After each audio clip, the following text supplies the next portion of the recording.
नमस्कार दोस्तों, मैं रमेश कुमार। आज आपको दशहरे की बहुत बहुत शुभकामनाएं।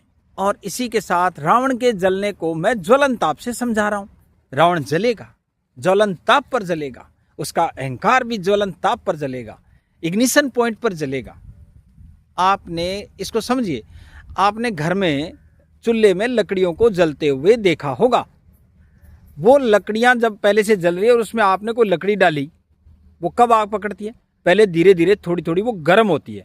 गर्म जब इतनी गर्म हो जाती है कि उसके बाद वो आग पकड़ती है। यानी जब वो आग पकड़ती है ना, जिस टेम्परेचर पर जितनी गर्मी प्राप्त करने के बाद वो लकड़ी आग पकड़ती है, वो टेम्परेचर उस लकड़ी का इग्निशन पॉइंट है, ज्वलन ताप है।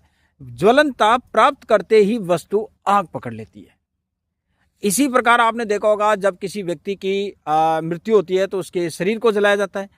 वहाँ भी चारों तरफ घी का और तरह तरह की ज्वलनशील वस्तुओं को उसके साथ अर्पित किया जाता है।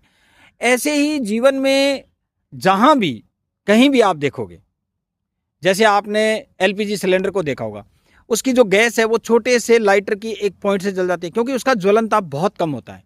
आपने सरकंडा देखा होगा, मूंज जिसको कहते हैं, और एक उदाहरण जो पूर्वी राजस्थान में जिसको कुंचा कहते हैं, उसके जो फूल होते हैं ना ऊपर, वो छोटी सी चिंगारी से आग पकड़ लेते हैं, क्योंकि उसका ज्वलन ताप बहुत कम होता है।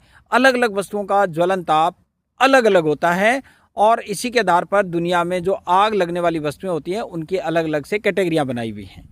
तो आप मेरे साथ जुड़े रहें और मेरे चैनल को आप सब्सक्राइब करें। मेरे अगले वीडियो जनरल साइंस के अलग तरीके से आएंगे और मैं नोट्स भी डालूंगा, लेकिन आप जब मेरे पास ईमेल आएगा और आप जब सब्सक्राइब करेंगे तो मेरे पास ईमेल आएगा, आपके मैसेज आएगा, तो उसके बाद मैं आपको यूट्यूब पर आपको मेरा जनरल साइंस विद रमेश है, उसको भी आप सब्सक्राइब कर लें। जय हिंद, जय भारत, नमस्कार।